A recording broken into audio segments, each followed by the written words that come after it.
Air Marshal Amir, I hope you can hear me better now.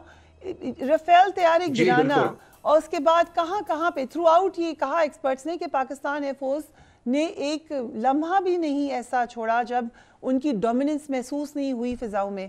ये किस तरीके से अचीव किया पाक फिजाइया ने? देखिए फरिया, अल्हम्दुलिल्लाह अल्लाह ताला का बहुत करम है, अल्लाह का बहुत करम है, यही मैं कह सकता हूँ। क्योंकि दुश्मन को कभी कमतर नहीं समझना चाहिए। और मेरा ख्याल में पाक फजाइया में जब भी हम तैयारी करते हैं, जब भी हमारी जो एक बेसिक असूल ट्रेनिंग का वो ये होता है कि हम दुश्मन को सबसे ज्यादा कैपेबिलिटीज देते हैं और उससे सबसे अपने लिए वर्स्ट सिचुएशन देते हैं। अगर उसके पास 36 जहाज है तो हम कहते हैं कि उसके पास 70 जहाज है। अगर उसके पास डेटा लिंक वगैरह या कोई उसके पास नेटवर्क रिलेटेड चीजें नहीं है, हम उसको वो ग्रांट करते हैं, उसको उसकी जो बीबीआर की रेंजेस हैं उसको ज्यादा देते हैं। जब हम वॉर गेमिंग करते हैं, वॉर प्लानिंग करते हैं, तो हम हमेशा अपने आप को थोड़ा सा डिग्रेड करके अपने आप को कि उसने हमारे रेडार्स को नुकसान पहुंचा दिया या उसने हमारे कमांड एंड कंट्रोल को पहुंचा दिया है, तो हम उसके अंडर अपनी इन्वायरमेंट्स क्रिएट करते हैं और कोशिश करते हैं कि अपने पायलट्स को, अपने एयर डिफेंस वालों को और अपने तमाम पर्सनल को उन इन्वायरमेंट्स में ट्रेन करें जो कि डिग्रेडेड इन्वायरमेंट्स जिन्हें कहा जाता है, और जो पूरी सलाहियत के साथ नहीं, जिसके ऊपर आप काम कर रहे होते हैं, जिसके साथ आप जंग नहीं लड़ रहे होते। तो ये एक पाक फिजाइया की एक बड़ी खूबी रही है शुरू से, और यही वजह है कि हमने हमेशा जंग की तैयारी 200% की है और परफॉर्म कम से कम 100% से ज्यादा हमेशा ही किया है।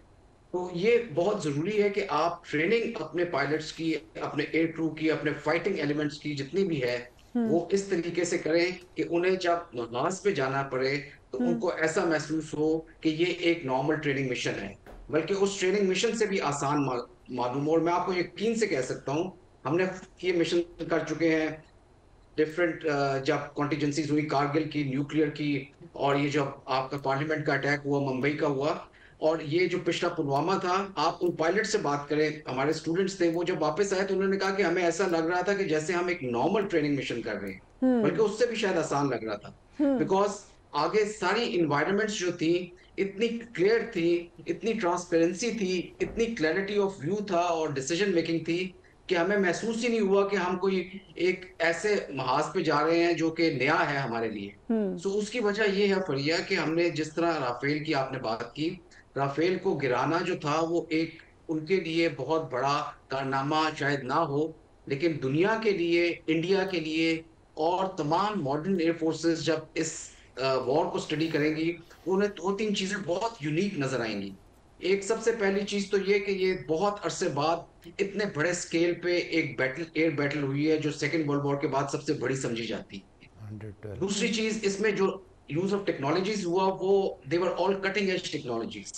आप राफेल को देखें, आप S-400 को देखें, आप इसराइल के ड्रोन्स को देखें जो भारत ने इस्तेमाल किए, ये तीनों बहुत कटिंग एज टेक्नोलॉजीज हैं। इस वक्त दुनिया की बड़ी ज्यादा एयर फोर्सेज इस्तेमाल होती हैं, और अजरबैजान और आर्मीनिया ने में इस इन ड्रोन्स ने अजरबैजानीज को बहुत मतलब सॉलिड फुटिंग पे एक फतह दी थी, और एयर डोमिनेंस उन्होंने क्रिएट की थी बिकॉज ऑफ दीज ड्रोन्स, यही वाले ड्रोन्स जिनको मारा गया। और राफेल एक बहुत काबिल तैयारा है, एक बहुत मजबूत किस्म की टेक्नोलॉजी है उसमें। उसका जो वेपन है मेटियोर, वो दुनिया का बेहतरीन वेपन समझा जाता है।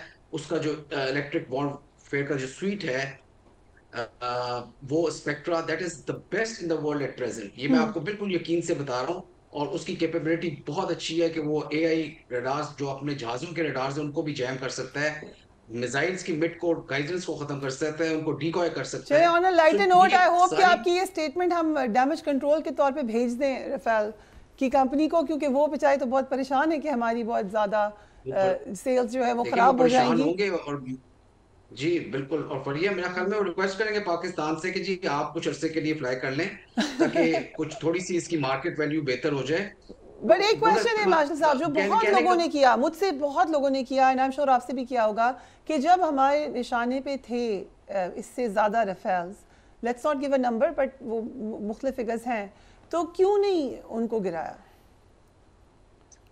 देखिए फरिया, पिछली दफा भी हमारे निशाने पे, और हम तो देख रहे थे उसको कि 4 से 5 जहाज और थे जो हम गिरा सकते थे, लेकिन हमारा एक पॉलिसी ये थी नेशनल लेवल पे कि एस्केलेशन को कंट्रोल किया जाएगा, और दो न्यूक्लियर स्टेट्स हैं वो एक दूसरे को रिस्पेक्ट करें और ज्यादा एस्केलेशन क्रिएट ना की जाए। हमने बहुत सारे कमांड एंड कंट्रोल सेंटर और आर्मी के हेडक्वार्टर्स भी हमने छोड़ दिए थे पिछली दफा, लेकिन हमने ये सोचा था कि शायद सैनिटी प्रिवेल करे, और ये जो मोदी और अमित शाह और अजीत डोभाल और इन जयशंकर वगैरह का जो एक पोल्यूटेड माइंडसेट है, हो सकता है कि शायद कोई सैनिटी की वजह से कोई रैशनैलिटी इनके अंदर आए, मगर अनफॉर्चुनेटली वो चीज काम नहीं आई। वो जो अपीजमेंट थी उसको इन्होंने एक कमजोरी समझा, और इस दफा ज्यादा फेरोसिटी के साथ ये लोग आए। इन्होंने बहुत ज्यादा अटैक किया एक न्यूक्लियर नेबर को, विच इज वेरी, मेरा मेरा ख्याल में इससे ज्यादा लापरवाह चीज और इससे ज्यादा भयानक चीज कोई नहीं हो सकती कि राइट। जिस तरह से उन्होंने अटैक्स किए, और फिर उसके रद्द अमल में हमने जो कुछ किया वो बहुत जरूरी था। हमने क्यों नहीं गिराए बाकी जहाज?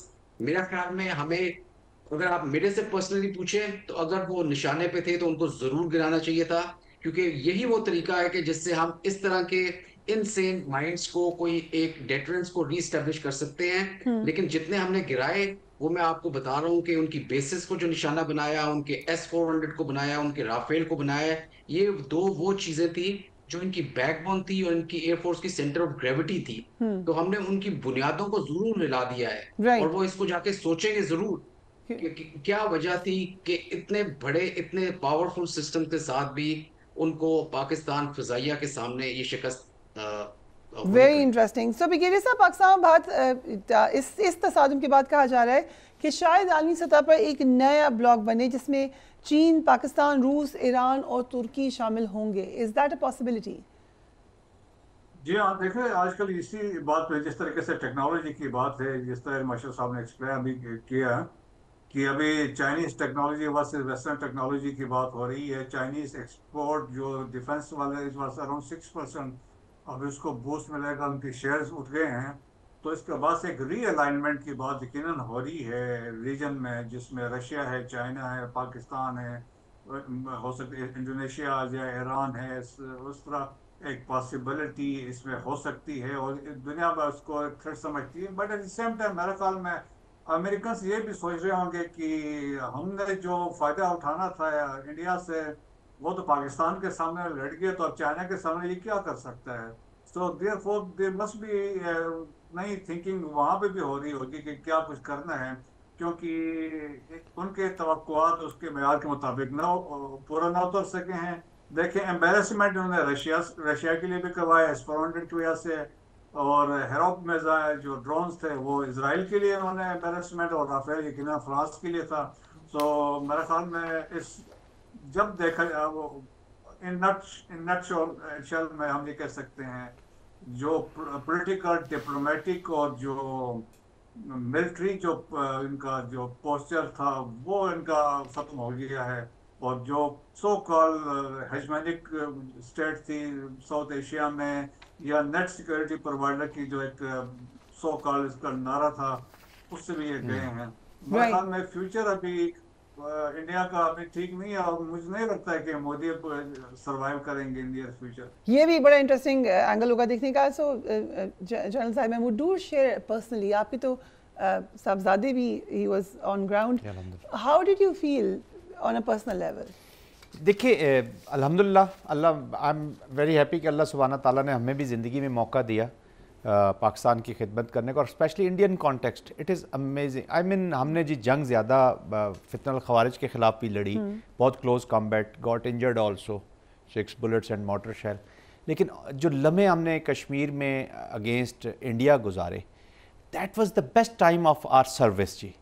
और ये जो 4 दिन है ना जी, इसने मतलब है, और मुझे अल्लाह ताला का जितना शुक्र अदा करूं कि हम इस अपनी आंखों से ये देख लिया जी ज़िंदगी के बीच में। yes. और जैसे आपने कहा, हमारे सारे बच्चे हैं जी, सारे यंगस्टर्स, और these youngsters are leading from the front. और ये भी मैं अल्लाह का शुक्र अदा करता हूँ कि अल्लाह सुब्हाना ताला ने मेरे घर में एक ऐसा बच्चा भी पैदा किया जो ये अपनी, उसका कैरियर स्टार्ट ही इस चीज़ से हो रहा है। तो प्राइड के साथ ये एक प्राउड पाकिस्तानी बन के ये कौम आगे जाएगी।